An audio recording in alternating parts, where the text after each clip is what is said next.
segmen ini kita sudah membagikan cermin ajaib kepada penonton di studio. Tunjukkan cermin Anda.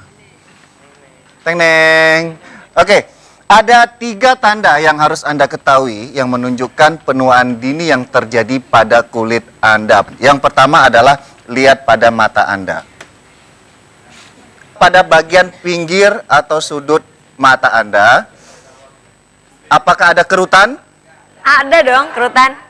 Tapi ekspresinya jangan dimainkan. Anda diam saja, tidak perlu mengernyitkan mata, tapi gitu. diam. Jika Anda diam, tiba-tiba Anda melihat ada kerutan atau garisan pada pinggir mata, itu adalah salah satu tanda proses penuaan dini. Tapi kalau Apabila kita Anda masih senyum, di bawah usia 30 tahun. kalau kita tertawa kan pasti kan ada kerutan tuh nggak masalah. Iya, itu wajar. Oh, itu karena wajar. kebanyakan ekspresi seperti itu ya. Yang kedua adalah masih di daerah mata Anda, yaitu lingkaran hitam. Oh, bawah sini. Iya, di bagian bawah sini, lingkaran hitam. Gimana Anda pemirsa yang di rumah? Anda mungkin bisa menggunakan cermin yang lebih besar ya, seperti itu. Itu ciri yang pertama. Yang kedua, Anda bisa melakukan gerakan seperti menarik jari dari atas sampai ke bawah pada kulit wajah. Ayo, segera dipraktekkan. Tarik ke bawah. Apabila ditemukan garis putih, itu menandakan kulit Anda kering. Kulit kering ini lebih cepat mengalami proses penuaan dibanding kulit berminyak, walaupun kulit berminyak ini masalahnya biasanya adalah jerawat. Yang ketiga adalah elastisitas kulit. Ini caranya sangat mudah. Anda tarik pipi, kemudian lihat berapa lama kulit Anda kembali ke bentuk semula. Saya pengen coba, Laras. Oh, tok. Kalau ini emang gemuk ya, cabi. Oh, balik kok. Pemirsa yang di rumah dan juga penonton di studio, penuaan dini itu sebenarnya adalah proses yang bisa diperlambat. Oh, diperlambat. Dicegah tidak bisa. Namanya juga proses menua itu nggak bisa dicegah. Bicara masalah yang mempercepat proses penuaan dini adalah sesuatu yang kita konsumsi sehari-hari dan terkadang sulit dihindari, yaitu gula. Pernah mengkonsumsi gula? Setiap Pasti, hari, ya. setiap hari.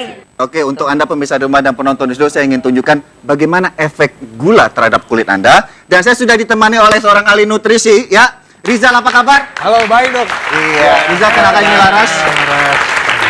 Oke, tadi sudah bincang-bincang masalah gula nih. Nah, ini bicara tadi yang saya bilang bahwa pengaruh gula terhadap proses penuaan pada daerah kulit. Ya, ini saya ibaratkan adalah pada tabung ini. Lihat ya, di sini ada paralon di depan. Ini adalah serat kolagen, serat elastin yang membangun struktur kulit Anda sehingga terlihat elastis. Seperti itu. Di bawah ini, bola-bola kuning ini adalah konsumsi gula yang terjadi terus-menerus.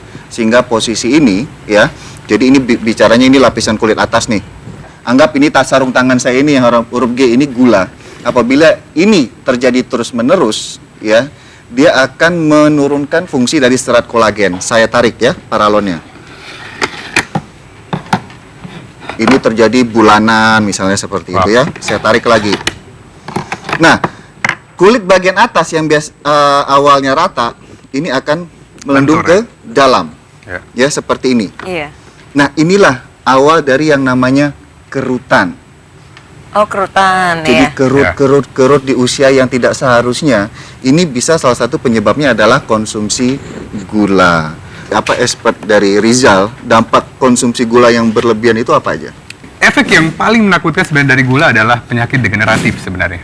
Mulai dari penyakit jantung ataupun penyakit diabetes. Penyakit di usia tua. Benar ya? sekali. Oke, Ya. dan itu dialami di saat usia masih muda. Masih muda. Dikarenakan konsumsi gula yang berlebihan. Berlebihan. Nah, bicara masalah konsumsi gula, ayo Laras, Zal, kita ke meja ini. Dan juga untuk Anda penonton yang di studio dan di rumah, kita tidak bisa menghindari gula. Bagaimanapun yang namanya ibu-ibu rumah tangga, Anda bertanggung jawab dalam menyajikan menu seorang ibu makanya pastinya itu. ya. Saya Untuk penasaran keluarga banget. tercinta. Betul. Ya. Ini ada berbagai macam gula. Ini selalu Ya. menjadi pertanyaan.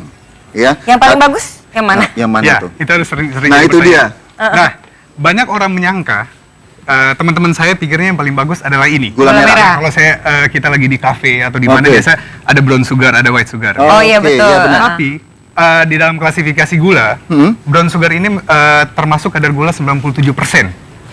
Itu ada tingkatan. Pertama adalah brown sugar, itu Iya. ada 97%. Setelah itu ada yang kita kenal namanya madu. Madu. Itu dia berada di 80%. Oke. Nah, ini kan namanya gula alami ya. Ini adalah jenis gula alami. Nah, gula alami ini, kecuali ini adalah gula sintetik atau gula buatan. Ya, ini gula pemanis Nah, ya. Pemanis kalaupun ingin konsumsi gula alami, yang paling baik adalah sebenarnya ada gula tebu. gula tebu. Karena gula tebu hanya mengandung sekitar 55% dari kadar Oh, gula. paling rendah bagus ya. dong itu ya. Bukan paling bagus sih sebenarnya. Semua bisa jadi bagus, yang penting kita Takarannya. takarannya. Iya, seperti Takaran itu. saja. Nah, ini ada gula sintetik. Nah, gula buatan ini paling banyak dan paling bagus adalah dikonsumsi oleh orang dengan Diabetes. pastinya diabetes, karena dia tidak akan dimetabolisme dalam tubuh. Oke. Dia memberikan rasa manis, tapi tidak akan dimetabolisme dalam tubuh. Metabolisme dalam tubuh itu dalam proses lambat, cepat, atau istilahnya dia langsung dirubah jadi kalori. Dia akan dirubah jadi kalori, Langsung tapi energi itu pun ya? kalorinya sedikit. Sedikit ya. Ya. Takaran per hari, Zal, Ya, untuk kebutuhan gula. sebenarnya untuk kebutuhan gula kita Indonesia agak beda ya dengan American Heart Association itu mereka untuk perempuan berikan batas 26 gram sehari. 26 gram Ya. sehari. Itu Untuk kira-kira berapa sendok? Itu kira-kira sekitar 2 sendok sampai 3 sendok lah. Makan? Untuk Makan? Ya, sendok makan. Dikit banget ya. Dikit. Tuh. Benar. Tapi untuk dari Indonesia sendiri, dari Kementerian Kesehatan kemarin untuk tahun 2013 mereka merilis kalau Indonesia itu hanya butuh 50 gram atau 4 sendok makan. Kebutuhan per maksimal hari? sehari. Dampaknya tadi kan selain diabetes, selain kulit, Kulit. itu apalagi untuk orang yang edik dengan konsumsi gula atau yang manis-manis. Yang pasti kegemukan lah. Oke. Itu kenapa kita bilang itu suatu penyakit gitu, karena dari kegemukan ini itu bisa menyebabkan penyakit-penyakit yang lainnya pastinya, Dok. Nah, sekarang kita bergeser ke menu makanan ini.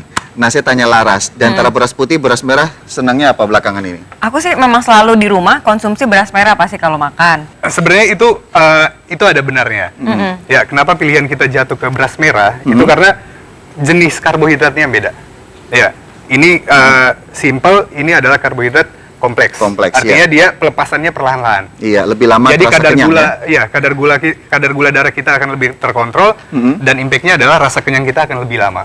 Oke. Apalagi puasa, konsumsi ini pada waktu sahur termasuk Itu bagus. lebih lama terasa, Benar. jadi Oh, tidak iya. keroncongan di waktu yang tidak diinginkan. Sama halnya dengan roti gandum tadi. Sama Oke, aja? sama ya? Benar, sama halnya Oh, dengan gitu. seperti itu. Berarti Tapi- kadar gulanya Hah? juga lebih rendah kalau gandum gitu, roti gandum. Kadar gula kita nggak bisa bilang dia lebih rendah apa tidak ya. Itu Serat tergantung lebih ya? tergantung takarannya. Cuman dia jauh lebih baik karena punya serat. Oh. Oke, Punya tapi serat kadang yang jauh lebih baik. bicara masalah keju, susu, dan yogurt, yang dianjurkan untuk meminimalkan kadar gula masuk ke dalam tubuh, itu apa aja? Sebenarnya jauh lebih baik adalah konsumsi yogurt. Yogurt. Karena yogurt juga punya serat yang kita bilang tadi ya. Oke. Ya, dan susu pun kita punya banyak kok produk susu yang mungkin Low fat. atau less sugar itu ada gitu. Tergantung Oke. labelnya. Nah, yang kita harus hindari Keju. sebenarnya adalah keju yang terlalu berlebihan. Biasanya keju itu terbuat dari butter, dari mentega, Oke. itu bisa lemak jauh bisa menumpuk di dalam tubuh kita dan yang pasti akan mengakibatkan kegemukan dan pasti bisa menyumbat pembuluh darah kita pastinya kalau kolesterol Iya. kita tinggi. Nah, bicara masalah buah, kita lanjut Nah, ke ini manis-manis semua makanan nih. berikutnya. Kadang-kadang gini, ini bicara buah itu kandungan gula atau kalorinya tentunya beda-beda, ya. Banyak orang yang tidak menyadari ya atau tidak, mereka biasa menyamakan antara buah gitu. Saya diet kok, saya konsumsi buah, Buah. tapi kok nggak berat badannya nggak turun-turun gitu. Iya. Iya. Gulanya tetap gitu loh. Jadi gini, anggur ini dengan sangat menyesal adalah anggur adalah buah yang paling punya kadar gula yang paling Tinggi. Kalau dari urutan nih ya, kalau Nah, kita bicara anggur. urutan yang sehari-hari, yang paling rendah sebenarnya adalah buah blueberry sama strawberry. Oh, stroberi. Itu dalam 100 gram dia cuma punya kadar sekitar 4 gram. Oke. 4,6 gram. Sedangkan anggur itu sendiri punya 16 gram. Oke. 4 kali lipat dari stroberi yang tadi. Nah, dianjurkan yang sebenarnya adalah pilihan ya. Pertama adalah pilihan dan kedua adalah takaran. Takaran, oke. Nah, yang paling dianjurkan adalah 2 cangkir maksimal dalam sehari. 2 cangkir buah. Misalnya sana nih pisang punya 10 gram ya.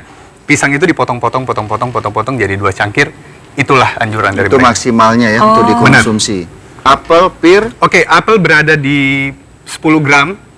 Setelah apel yang paling sering kita konsumsi adalah pisang. Pisang itu berada di 14 gram dalam 14 100 gram. Tinggi juga ya. semangka, Semangka lebih tinggi sedikit daripada pisang. karena lebih banyak rumor bahwa orang yang diabetes itu semangka dilarang sama sekali. Benar sekali. Ini bicara masalah konsumsi gula. Nah, solusinya untuk orang kecanduan yang suka manis-manis. Oke. Ya, solusinya yang pertama ya kita harus lihat label pastinya ya. Karena sekarang orang nggak terlepas dari yang namanya praktis, Dok. Nah, kita udah tahu kan, sebenarnya gula 50 gram. Label makanan di sini ada 8 gram. Berarti kita masih punya sisa 42 gram untuk selanjutnya. Buah sangat disarankan karena apa? Buah punya serat dan vitamin.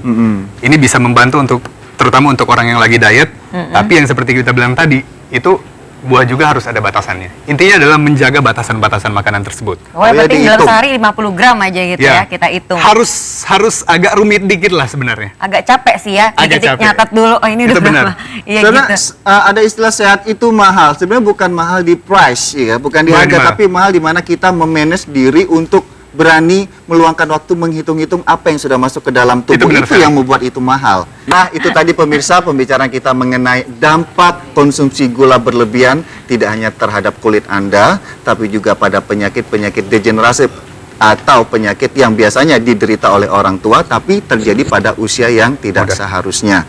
Kita tidak mungkin bisa menolak mengkonsumsi gula dalam kebutuhan sehari-hari, tapi secara bijaksana mulailah untuk membatasi konsumsi gula demi kesehatan Anda hari ini dan esok. Tetap di Dokter Os. Indonesia.